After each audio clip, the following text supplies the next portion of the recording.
Thank you for watching News Echoes on World Affairs. My name is Shegun Johnson.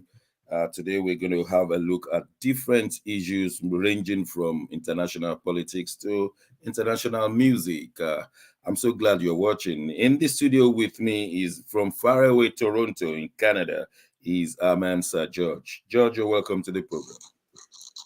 Good morning, Sir Johnson, Dr. Johnson, and good morning viewers from around the world. It's another wonderful day, and news is going to be amazing today. Yeah, from the commercial city of Nigeria is Bidi Nana. Bidi, you're welcome to the program. Thank you, Dr. Johnson, for having me once again. Good morning, viewers all around the world. Welcome to our show. Let's do it again like always. Like always, Massive Mark in Milan, you're welcome to the program. Good morning, Dr. Shegun. It's good to see everybody again. Beautiful Friday morning out here. Thank you very much. Thank you. So many things have happened since we met last on Wednesday, especially on the ECOWAS scene. We've been told that they will prioritize diplomatic moves to restore the regime of President Badoum, who was democratically elected but ousted on the 26th of July. New government has been put in place. President Abdurrahman Chiani has taken over the reign of affairs with ministers in place. The international scene is not happy when we say France, USA, and Nigeria as the international scene.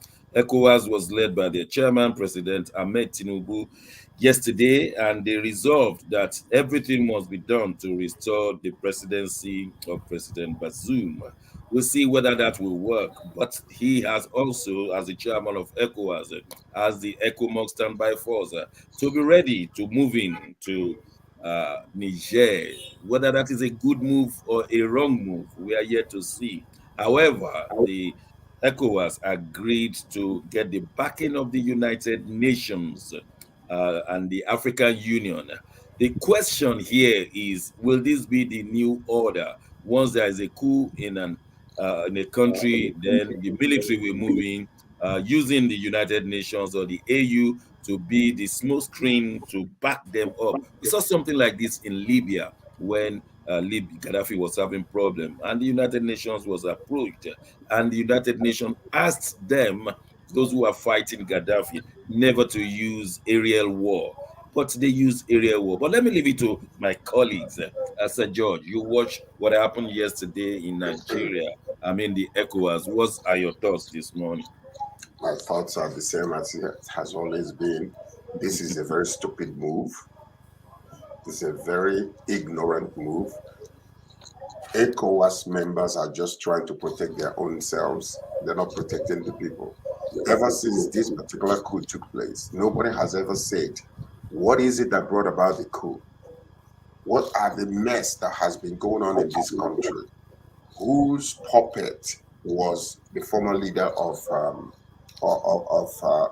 Niger Republic that brought about the dissatisfaction of the people? Why are the populace in 28 million people in Niger Republic rejoicing that the military took over? Is it democracy? Democracy can only work when there are criteria set forth for that democracy to work in a country. When you have leaders or so-called constitutionally elected leaders, and they are just messing up and then doing the will of their own former colonial masters, that's why the people are dissatisfied. Why would the ECOWAS now decide to go and get the military ready and then say we are pursuing diplomatic move? Why did they not pursue diplomatic move at the very beginning? They started mandating right away. They didn't ask what happened. Why was this so? So this ECOWAS leader, and as a matter of fact, 50% of the ECOWAS leaders are not in support. So you're preparing most of these states that are having a military coup or had already had military coup. They're not in support. So you see most of them now, they are clamoring and going after Russia because they know that the interest of NATO is being protected. And even the chairman of ECOWAS is being squeezed by America, because they have something on him that they can release tomorrow that will destroy his political life. So that's the reason why they have been, they're talking to him. They've been talking with him secretly because they have things on him that they can release, a bombshell that will destroy his political career in Nigeria Immediately. immediately. And that is the reason why they are using him. He's not doing his own will. He's not protecting the interest of Nigerians or northern Nigerians. He's not protecting the interest of the people in Niger. He is only protecting the interest of NATO leaders, and especially America and France, who actually their interest is in the uranium that they are getting from that place. So these are. I mean, Sir George, before I go somewhere, tell me one thing that Nigeria will gain. I mean, you are going towards it, but I just want our viewers and listeners to see, what is that one thing that Nigeria has at stake in Niger that will warrant us taking boots to Niger? What is that one thing? Are we after their uranium? Absolutely zero, nothing. It will be so catastrophic in our economy. It will be so catastrophic in our relationship with that country and with other countries that might have interest. Let me tell you something. These people are not thinking. Like I said last time, they have changed the color of the naira. They didn't think about the consequences of the people who are suffering it today. Every decision they make, they don't put the interest of the populace in their mind when they are moving. They are nothing but puppets. When the strings are just like this, they're using them to do their own bidding. So we need to be careful. Let me tell you the reason why the Senate are rejecting all of this, and why is it that Buhari is still insisting on using military might. It was a bloodless coup, for goodness sake. Nigeria is not a threat. If anything, if these new leaders continue in Niger, Nigeria is not a threat. So why are they now still insisting on using military might? It's all on the interest of NATO members, especially America and France and some other people that are interested in the uranium. That's why they have their military people there. They are protecting those minerals that are there. That's the reason. And then come and getting all the interest and information. Why did America not intervene before the coup took place? They knew what was going on. They knew it was happening through intelligence. Why did they not do that? So what we're saying, Nigeria is being used. Ahmed Tinubu, be careful. We are warning you, be careful. If you continue with this vein, it will hurt you in the end.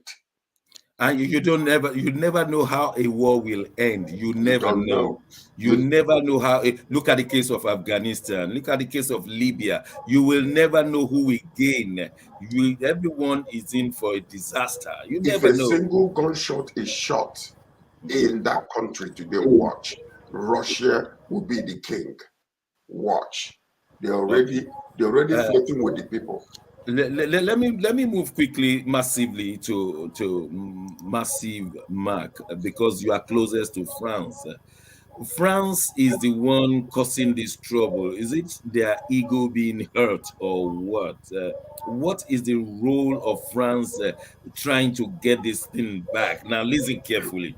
If there is one gunshot, like George just said, this junta, this so-called junta, these Nigerians who have just taken over, they will kill every member of Bazoum family. I hope we are clear, because they know that Coupists will be killed. They know they will be killed, and so they will kill as many. A bloodless coup will now become something bloody across the political class. I hope they know they are ready for that. We hope they know they are ready for that, Dr. Shagun. Yes, yesterday we had news. ECOWAS is seeking United Nations backing on orders for forces against the Niger junta. Let's just say it as it is. George said it very well. Let's add to that by saying, I'm not trying to be politically correct in any way. I'm saying it from the heart. This is playing out for Bola Tinubu because he's also using this to cover up for his own leadership loopholes. We know what he's trying to do. This will take attention off his leadership entrance, This will also take attention off all the legal cases and all of that. So he's playing to the hands of ECOWAS. Yes, he's the chairman of ECOWAS. He's playing to their demand. And like George said, and we are all saying, in fact, majority of Africans, majority of Nigerians are all saying it, that this is not for us. We have nothing to do in Niger. The Niger people are a sovereign people. They have the right to whatever they want. If a coup has happened and they all support it, then let it be. Why do we want to come and force them into a life they don't want? And it is their life. So I don't know, the United Nations, international community, hear us and hear us very loud. Have nothing to do with those poor, innocent people of Niger. Those people don't deserve any war. They don't deserve to be killed for no reason. They are in their ancestral land.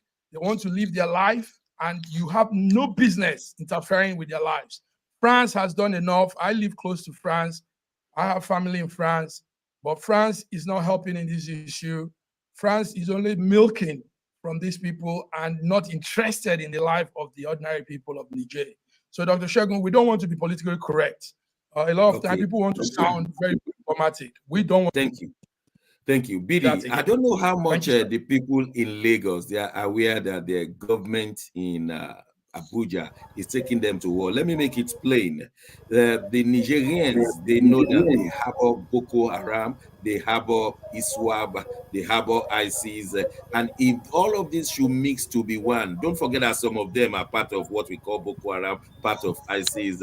If they should come and they may operate in Lagos, and it will be disastrous. If something like that should happen and will be affecting lives in faraway Lagos from the border of Nigeria, Niger, are the Lagos people concerned at all? Dr. Shegun, every Nigerian are not in support of what their president is about to do. They are not. The few you will see trying to justify the action of President Bola Ahmed Tinubu are the people who are actually sowing his same direction. Now, let me tell you, one thing you should understand what President Bola Ahmed Tinubu is doing. He's trying to cover his area because he knows that if this coup succeed as Niger, that he will be the next target. Now, let me tell you, what happened yesterday shows that the ECOWAS are not even interested in the well-being of ordinary African. Now, we begin to wonder, what are those people doing there? Now, look at in Africa, for the past years, there has been war. And now you cannot compare coup war to insurgency war. Insurgency war kills Africans in millions every year. There has been war in Central Africa, in Ethiopia, in Libya, in Somalia. The one that we just witnessed recently is Sudan. Do you understand? And now the ECOWAS have not even invited UN to come for their aid, to rescue and to save their people. They've not done any of that. But they are quick to invite UN to come and help them restore a government that will aid few Africans. To Africans to be exploiting majority of Africans. There was coup in Sudan. I was expecting these ECOWAS leaders to even listen to the Nigerians, but they are not interested in that. What they are interested in is to restore a government who are killing the people. You want to rule people, and people say they don't want you. How long will we remain with this kind of governance in Africa? That's exactly what is happening in Nigeria. Nigerians voted for a different person and they gave them a different person. Is that leadership? Why are they treating Africans as if they're animals? And let me tell us in Africa, it's no longer story as usual because the youths are waking up and they are converging. It's not going to be, they're not going to get their way like they've always been. And what if, Dr. Shegun, let me tell you, cast your mind back. During the time of ministry, we have our industries working. We have our factories working. Everything we are working. But back to the democratic system of government, what do we have? We have few people who call themselves politicians enriching themselves to the detriment of the poor Africans. See, let me tell you, every young African wants this military system come back to Africa, because the Southerners saw this democracy system of governments to use it to enslave us more. They removed the colonial master and they gave us this democracy, telling us is the government of the people, for the people, by the people. What is the government of people, by the people, for the people? Where my opinion is not mattered. Where your vote doesn't matter, doesn't count. I'm telling you, and without people coming after me, warning me to be careful of what I'm saying. What manner of democracy is that? Let me thank you very much. And you're talking about freedom of speech. Sir George, I was just coming to you, Sir George. What happened when 2 years ago Burkina Guinea had a coup, Burkina Faso had a coup, Mali had a coup? Where was ECOWAS? They were sleeping. All of a sudden, oh yes, Chad had a coup. Where was ECOWAS? Now Niger had a coup. ECOWAS wants to send him boots. What happened? Is that does that make sense at all? It doesn't make any sense. It doesn't. You see, Tinubu is using ECOWAS as the chairman of ECOWAS to flex his what you call political muscles and to do the bidding of the colonial masters, the hidden, the pseudo-colonial masters, because these days they're using politics to hide themselves. Whenever you see people like, they have these military people, they're working with they say we have your interest, we're trying to protect you. If you don't have any mineral that they are interested in, they will not come in. They will leave you alone. If it wasn't because of uranium, I can guarantee you they will not be using Tinubu to push for this military thing they're doing. Okay, listen. It's been alleged that the former president of Niger Republic is already resigned. Yes, he has resigned. Yeah. It's alleged that he's done that. And this is a bloodless coup. And this man still has his phone. He's still tweeting.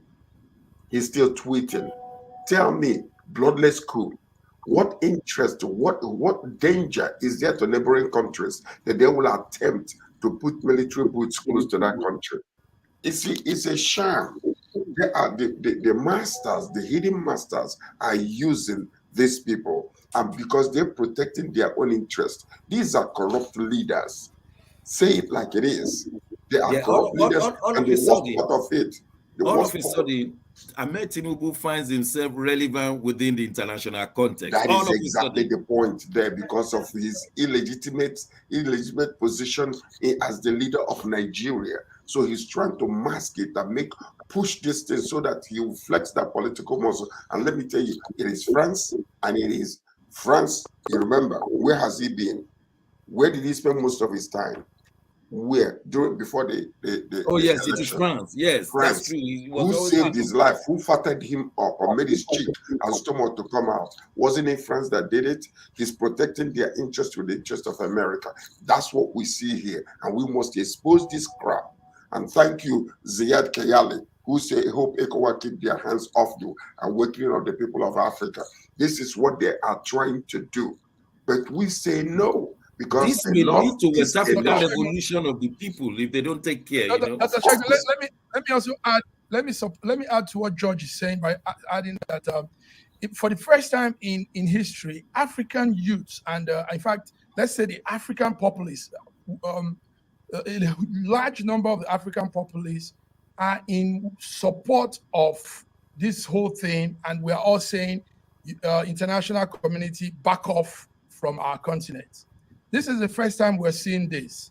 We've never seen African youths. I mean, I saw a video 2 days ago all over Africa, all the way to Botswana, all the way to Zimbabwe. Everybody's saying the same thing. Let the international community back off. We are tired. We don't want anybody to dictate for us what to do, how to live our lives. So it's an interesting. Let me ask you one question, Mark. Let me ask you a quick question here. Why will ECOWAS take the matter to the United Nations without taking it first to the Security Council? In any case of war, It is the Security Wait now, it is the Security Council that should determine it, and in the Security Council, the five major powers, they have a veto power, don't they? So that they know Yes. that if they took it to the UN Security Council, Russia was vetoed the matter that And China ECOWAS will. don't go, but they decided to go to the United Now, Nations General Assembly where there are no vetoes. Is there any reason why they didn't go to Security Council? yes, that you just said it, Dr. Shago. You just said it. The veto power of Russia and China would have knocked it off. But also, let's see this, that ECOWAS has shown that they are not even strong. ECOWAS is not as dynamic as we thought, because ECOWAS doesn't have that strong say and mandate. So running to a higher power shows how weak they are.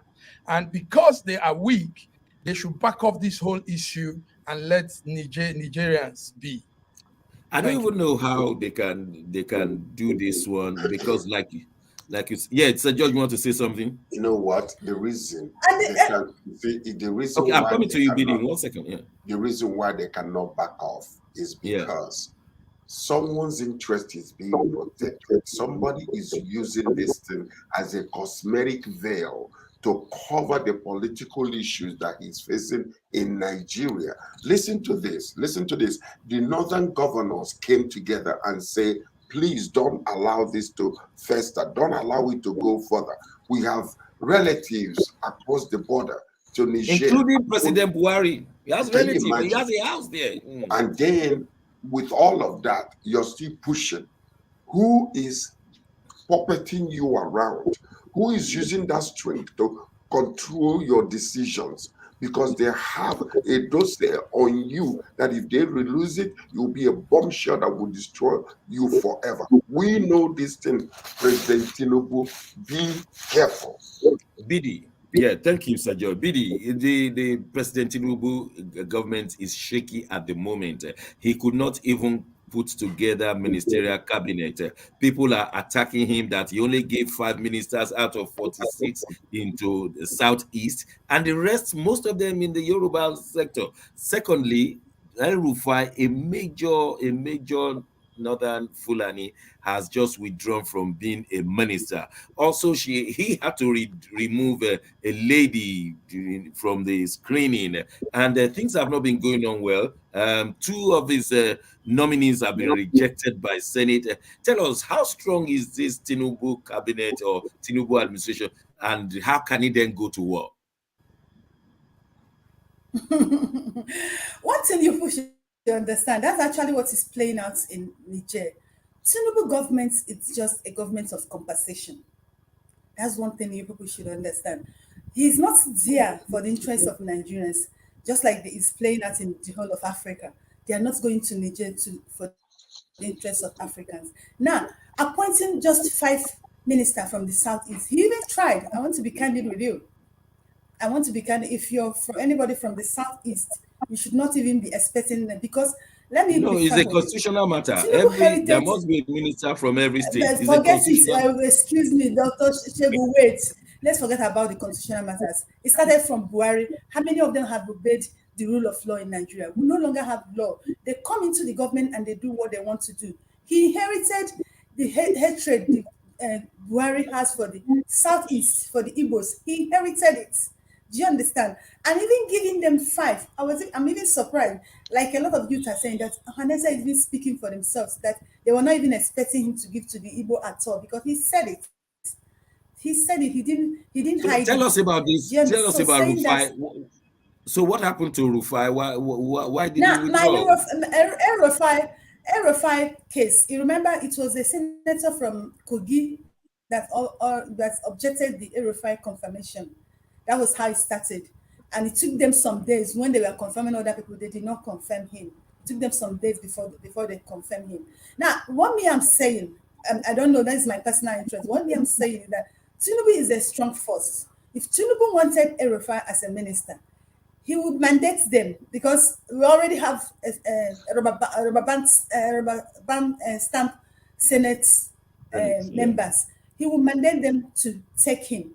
But me, I feel like he needs to appoint him. Let him know that, oh, I tried for you for what you did for me. If you actually want them to take El-Rufai, he will make them take him. But I don't know if he actually But wants it. Now, don't you El-Rufai is see trying to that? flex No, his but own muscle by saying, I don't want the, again. the yes, He's rejection trying to is flex his personal own. thing. The rejection Yeah, is coming from El-Rufai. It's not the Senate from now. his action. Yes, No, no, no, no. You know why the rejection is coming from him? he He's wrote a that. proud man. That El-Rufai is a proud man. He was like, why would it even take you people days before you confirm me? It's like a slap to his person. Do you understand? That's what me I'm saying. Because if they I didn't agree confirm with him that. I immediately, personally don't think so. I Okay, personally go on, believe that Sir there are George. some things that are coming up Yeah, that go will on. make him look so bad internationally. That is, advice was given to him back off, bro, because this is going to destroy your political life if you're not careful. So many Sir things George, are, listen to me, listen, you got to understand these people. You got to understand the way Nigerians play. Yeah, as much as they don't want to, as much as they do not, they don't care about, what their names are like. There are some people that are so impetuous in their behavior, in the way they do things when they are in power. They make a lot of mess that when that goes ahead to wait for them. Things are coming up. Recently, the man, they just brought out where he was boasting that he was the one who did not like Yaradua, that he got rid of him, that he actually killed Yaradua. So what you have to understand is this. Sometimes you can become a liability to the appointment that is given to you. And the advice will be step aside, we will take care of you. You're still in good terms. We're still in good terms with you. We'll find another way to help you out. So that's what you you're have to very, very understand. correct. I totally agree with you. But Sir George, you're speaking from the mindset of a Nigerian that is living in diaspora. Let me tell you, out of the 41 senators of this current, out of this 41 of them have corruption cases. 41 of them out of these senators that are your current senators, 41 of them have corruption cases. 9 out of the 10 governors they all lost election. They all lost election. 9 out of the 10 governors that are now your current senators, they all lost them. So Or Nigerian ministers. politicians, yes, Nigerian ministers, ministers. Nigerian people don't care about what you think of them as long as they are having what they want. And that's exactly what is playing out. Yeah, I that's the think word that Erofai is Dr. an Osita will ego. call impunity. As far as I think Erofai thing is an ego thing. If you Well, it's a mind combination me, of you all, to be understand? frank. That's It's a what me I combination think. of what Sir George said, what you are saying, and at the end of the day, just one question, and we will go on a short break.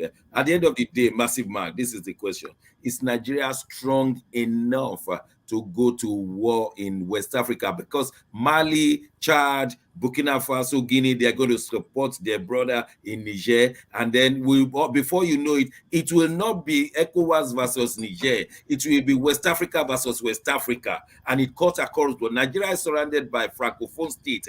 Ghana is surrounded by francophone states. For us to live harmoniously will be difficult. If ECOWAS should go to this war, do you think we're strong enough, or we will just make a mishmash of West Africa and that's the end of life?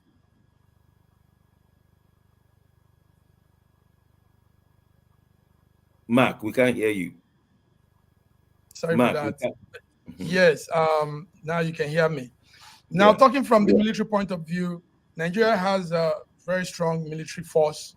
Nigeria has very good, up-to-date military materials, budget, plane, aircraft, and all that.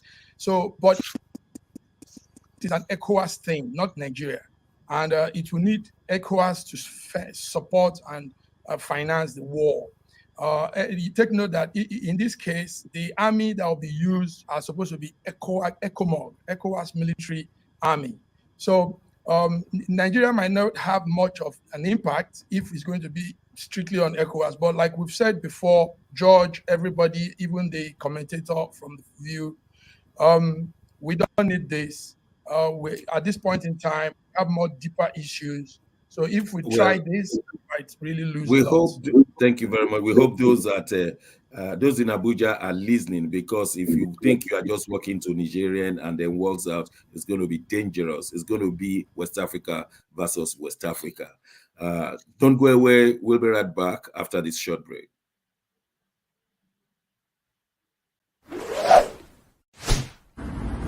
A year ago, I wrote a book titled The Final Solution, and I was trying to say to the rest of the world that there are challenges ahead. Now, a prophecy did come, and that prophecy is coming to pass. But I'm telling you, the final solution has been found many years ago in the Bible, because the Bible simply says righteousness exalts a nation and sin is a reproach to the people. So I want you to know that you can get solutions to problems in Ukraine, in Russia, in Nigeria, indeed all parts of the world. We need that solution, and the solution is straightforward. Please get a copy of my book. It's the Final Solution by Bishop Shegun Johnson, and you can find it in Kindle, in Amazon. Just type Bishop Shegun Johnson, The Final Solution. It will come. It's very, very small book you can read within 2 hours, but it contains the final solution. Do get a copy. Not getting it is doing disservice to humanity. Don't forget The Final Solution.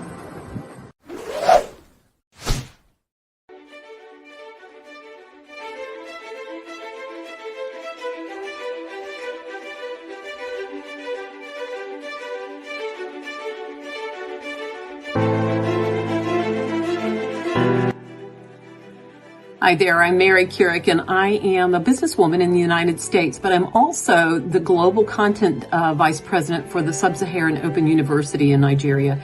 I could not be prouder to work with Dr. Osita Anamika and his team on helping to create not just entrepreneurs and skill-based talent that will get out into the workforce and make a living for themselves, but also young leaders. And to that end, with this integrity-rich university environment that's accredited now, and it's just an amazing opportunity for anyone there of any age to jump on board and learn, we want to let you know about a new offering that we have. We have a global governance and diplomacy course now provided by a whole team of people that crosses several countries to put together these resources and lots of great information for those of you who might be on the path toward public service and diplomatic service. Schengen Story Magazine is an African international bi-monthly magazine based in Milan, Italy, and founded in 2016. The publication focuses on personalities, fashion, style, entrepreneurship, and culture for Africans. Though articles on food, movies, fitness, music, travel, sports, technology, and books are also featured. Our lives full of best stories. A lot can happen in a month. Expand your mind, change your world. Get Schengen Story Magazine's full editions. Celebrating Africans make an impact. Read better. The Inside Story. Your fashion magazine for a better lifestyle. Inspiring stories for you. Your monthly dose of entertainment. A better mind keeping you updated. Hashtag Schengen Story Magazine. Get Schengen Story Magazine full editions. Oh, thank you for watching News Echoes on World Affairs. I'm glad all my colleagues are still here, and we just have to look at what is going on in another third world country, so-called Ecuador. One of the potential candidates was shot during campaign, and what we were told was that this guy was asking that he was going to come after the drug barons if he was elected the next president. Let me ask Massive Mark, tell us more about this story and the shooting at Ecuador, where curfew has been stood down. Yes. Can you hear me, Dr. Shagun? Yes, well. Okay. Yes, Ecuador. The pronunciation comes different in the tongue. Ecuador, yesterday a state of emergency after a presidential candidate was shot dead. The outgoing president said it's political crime and it's characterized by terrorism. So what happened was, the story we're hearing is the man is called, the man that was shot is called, I think, Fernando Villa yeah, or something like that. Yes, Belanzo Vicencio, a 59-year-old, very, very vocal critic of corruption and organized crime. And he was killed on Wednesday. In the midst of that violence, a lot of people now were looking at some drug traffickers behind it. Local report we got as at this morning said 30 shots were fired in that event where the man was speaking, and some people also were hurt. So there was gunshots, there was screaming, commotion, and the man was killed, Fernando Vicenzo. So there's a solidarity and condolence message on Twitter on him. People are sad. He said he was going to fight crime when he becomes president. And we know that the election is supposed to be on August the 20th. So as it is now, there won't be any election.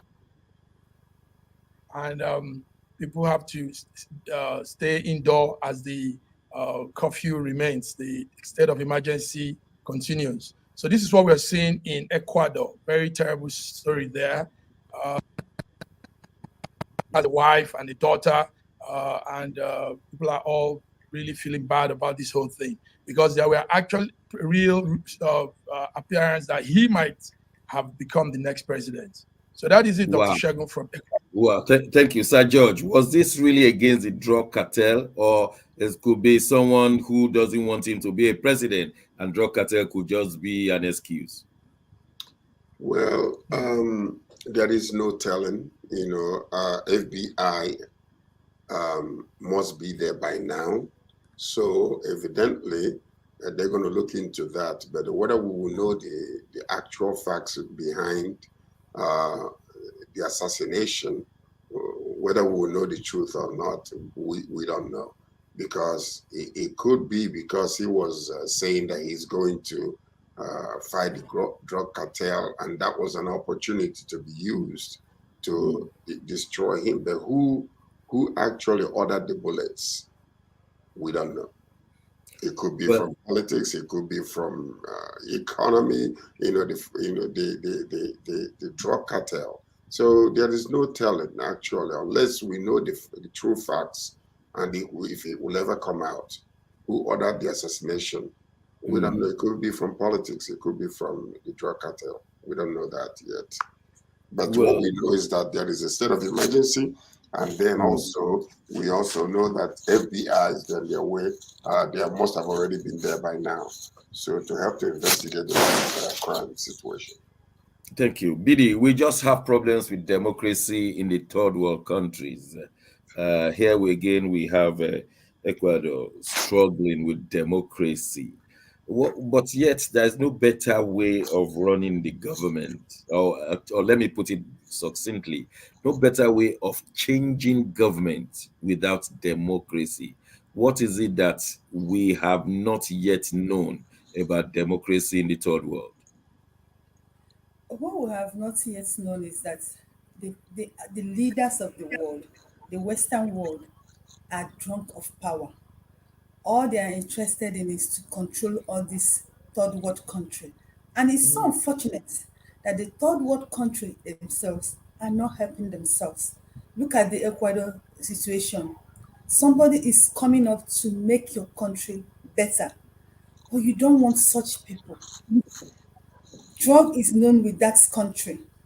Do you understand? So they don't want him in power because him coming to power will stop business for them. Some people might say, oh, it's his opponent.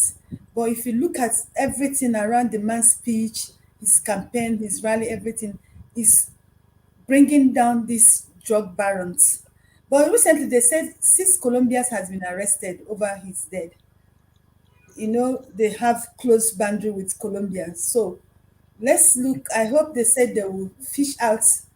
But it's easy to fish out if they really want to, if it's a country that is working. The problem is the third world country it's themselves. Now, I keep saying it. If your leader is not doing well, it's because you're taking all what they are throwing at you. If you're a strong country, look at what happened in France a few months ago. Look at what happened in Italy. Because those people know little of their rights. This third world country don't know their rights and they are not ready. They are comfortable the way they are, and that is why they keep throwing everything at them and they keep taking it. And the people who are leading them want to keep them where they are so that they can always have them their way.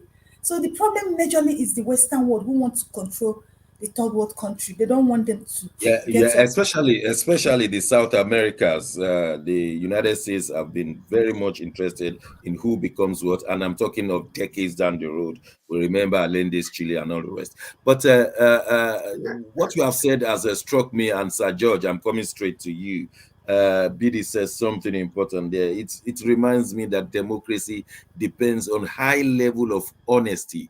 Think about Trump invading the Capitol 6th of January that year. I mean, no one will expect that one. Yet, democracy, how could Ecuador run democracy if America cannot show us example?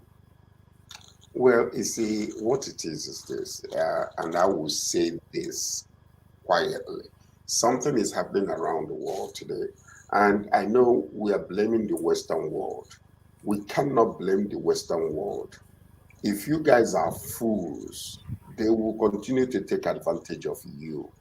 Look at what is happening in in African countries today. While they're still trying to stay in the status quo, we see Putin just quietly taking over certain African countries because the fish is already there. They have a little bit of he's forgiving their loans. He's moving rapidly because when these African countries now turn over and accept Putin back into their coffers, what's going to happen? America and most of these European countries are losing, but they don't know it. But this man is strategically moving into Africa.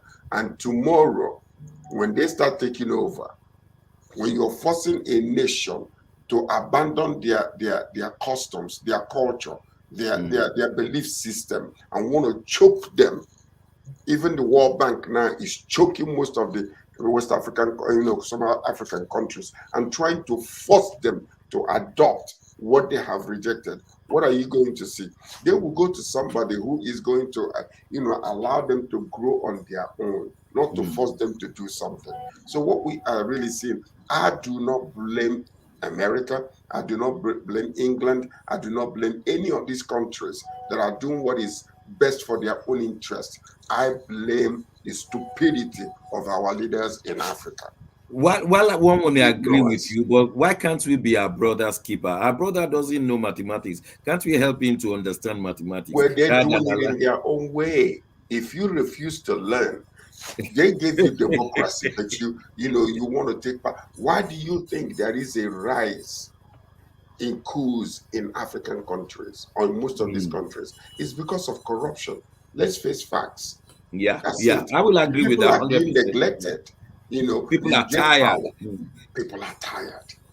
When you start playing with their table, when you start playing, let me tell you, there's a difference between Egyptian captivity and Babylonian captivity. Babylonian captivity, they give you their drink, they give you their wine, they give you their language, they change your name, and before you know it, the door is open, you're going nowhere. But what is happening in West Africa, in African countries, Egyptian captivity, people are rising up and say, enough is enough. You cannot use our natural resources only for the 3%ers, the people in the political leadership, and then allow the rest of the people to be dying of hunger and kwashiorkor. It will not happen. People are rising up, like Bidi said.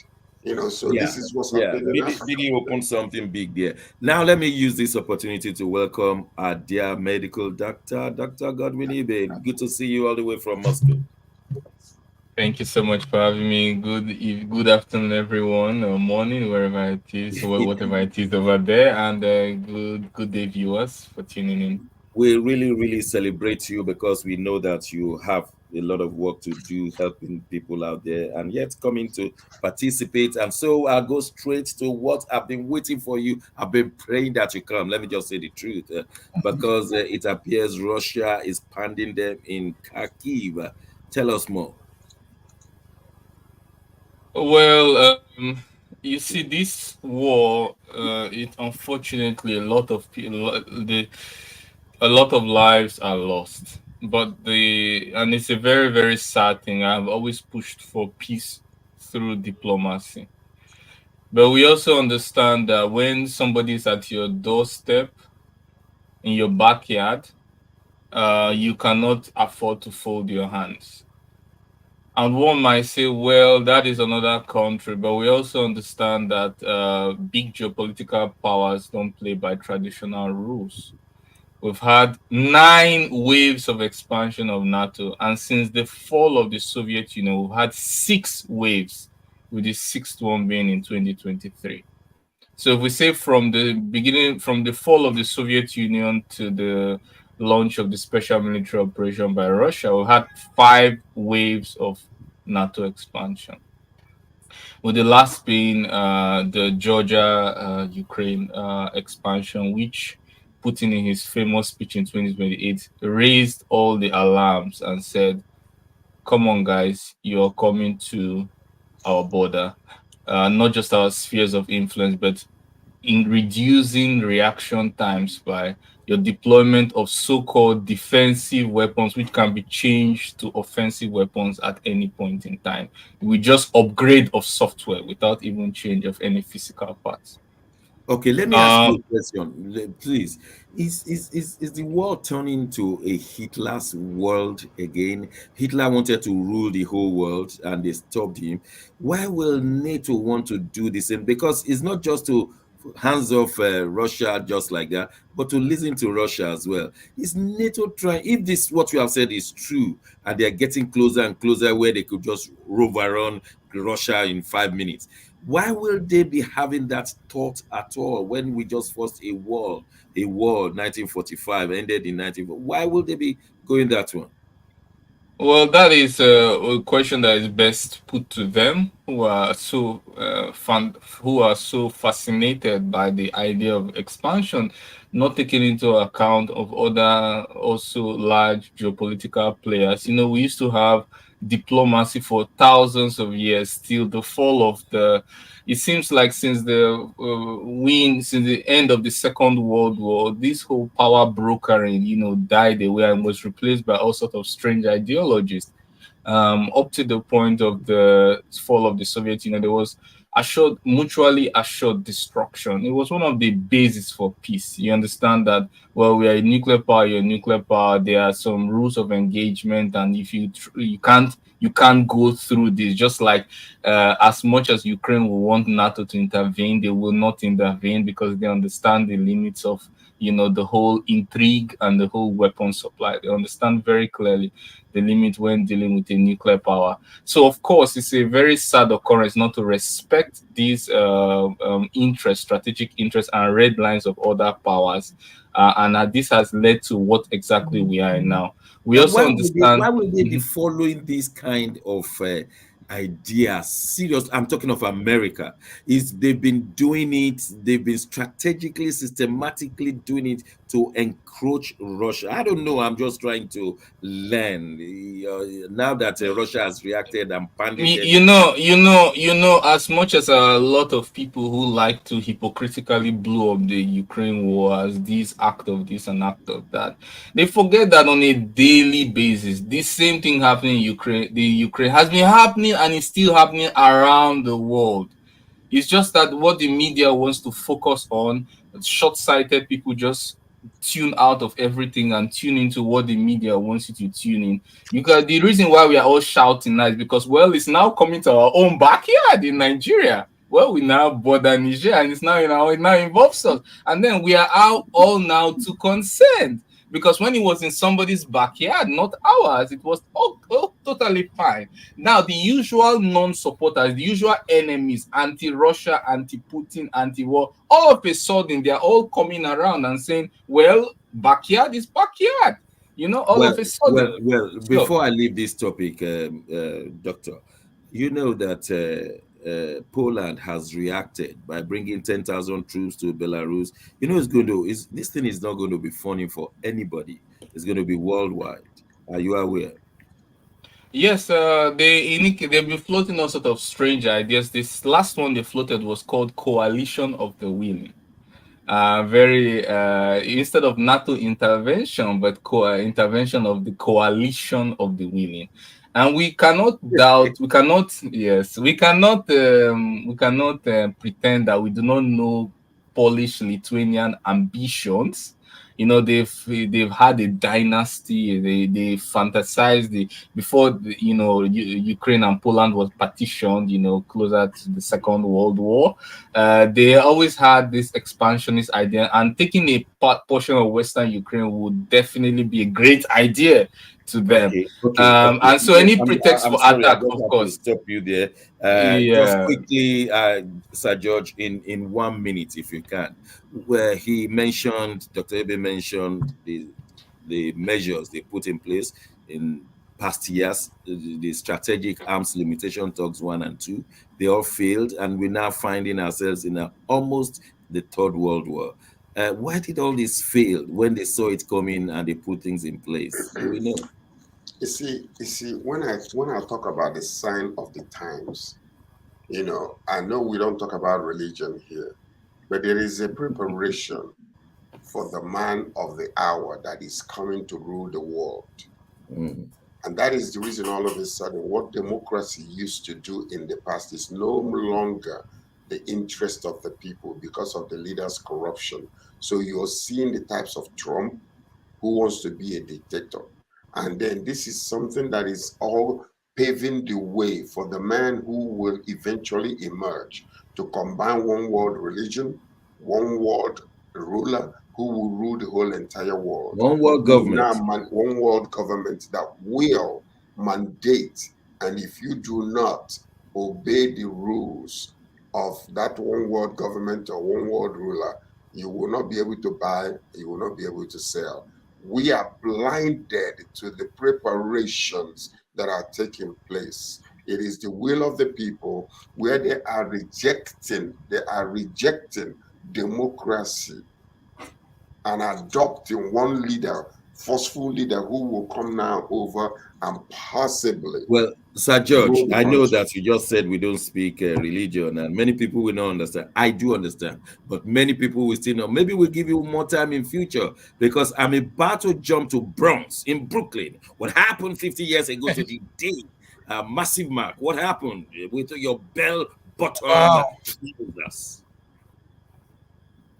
I get excited when I hear this because, to tell you the fact, I was part of this. I grew up as a young man in Lagos, born in Lagos. I grew up as a young man listening to a music called hip hop. Today, 11th of August, 2023, hip hop is 50 years old. Hip hop music was created at an apartment in Bronx, New York. And today, this music is what you have all over the world. In fact, it's where you have all of these diversions, these other genres of music. Afrobeat, for example, the Afro jazz and all of this came out of this hip hop. So hip hop 50 years ago in Bronx was started by the man you see there, the man putting on a hat and a yellow dress. That's the man that started this whole thing. He's called DJ Cool Herc. DJ Cool Herc's little sister was having a birthday right there in Bronx in 1973, August 11. And he decided to do something they've never done before in history. He brought 2 mixers, set them on the table, and started making some noise and beats with those 2 things. And voila! hop was born. So the early days had a lot of hip hop groups. You have the Sugar Hill Gang, you have the Rum DMC, Run you have all these DMC. guys. Yes, Rum Okay. DMC. You have the Coup, there's a group that I used to like, Zap Band, Gap Band. All of them were started arising, and today hip hop has gone global. So it's a worldwide music now. Every fusion of music you listen to now has some cuts out of hip hop. So it is forever thing. It has come to stay. Sadly, also, while we celebrate hip hop, at a point in time in the hip hop history, they took it to a very wrong angle. That was when we had what we What's called the the wrong beef. angle? Wrong, a negative angle, and that was What when is we it? had Killing what one they called another. the beef. Yes, they were now killing one another. Was That drug was involved? when we had Yeah. yes. Now Yeah. gangs start affiliating themselves with hip hop, and these gangs started also creating divisions and animosity and The East and the war came West. in. Yes, you now had the East and the West block, the New York people and the LA people, and hip hop now went to a different angle. But Okay. regardless of that, it's a music of creativity. It's a beautiful song that has so many messages if you take your time to listen to it. And it also embodies every other thing, dancing, rhyming, mouth jukeboxing, creating beat with your mouth, and a lot of other beautiful things came out of hip hop. So Thank you today, very hip much. hop is Biddy, I'm not aware you are up to 50 years old. Do you know what they're talking about?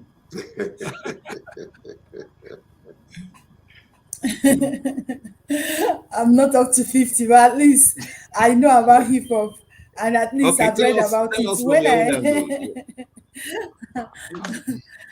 my own angle is about hip hop at 50. When I was even surprised when yesterday I would say hip hop at 50, and I was able to. I want to know about it. I want to know about it more. So I now found out that its global impact actually surpassed that of rock and roll, which hip hop took over from. It used to be, from story that I read, it used to be rock and roll. Do you understand? It used to be rock and roll. Then hip hop came and took over from rock and roll, and everybody was talking about hip hop. But that's not just what I'm talking. What I'm talking about is the impact of this hip hop in global economy is really immense. Hip hop has actually influenced the fashion world, and I'm telling you, it has influenced the fashion world, and economically the world has benefited a lot from this hip hop, because you see the young ones and even the old ones, you see they still want to do the hip hop thing, the hip hop gang. So it has really economically influenced the world. They have fashion wise. So that's just Okay. what I know Thank you about so it. much. I never knew And it's a good thing that the world I never knew experienced. you knew. I thought we'll be having some dancing and music in this part of the Oh my film. God. Sir George, what's your take? Sir George, in few seconds. My take is congratulations, hip hop. Hip hop, hooray. Hey. Yeah, and Dr. Ibe, what's your take on this? My take is that while I congratulate everyone involved in the hip hop industry, I have to note that it's one of the biggest killers of blacks.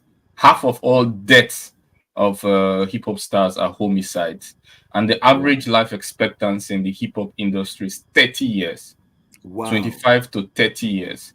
More than so many deaths have occurred, with maybe one of the most notable in recent times is Tupac Shakur, yeah? Also called Well, thank you, Dr. Ibe. So, Dr. Ibe. Unfortunately, that is where we have to stop today. We are celebrating that hip hop. I want to thank my colleagues all over the world and those who have been listening all over the world. We thank you. On Wednesday, we are coming back with something fresh, something new. My name is Shegun Johnson, and God bless you all. Hip hop, hooray. Hip hop, hooray. Oh.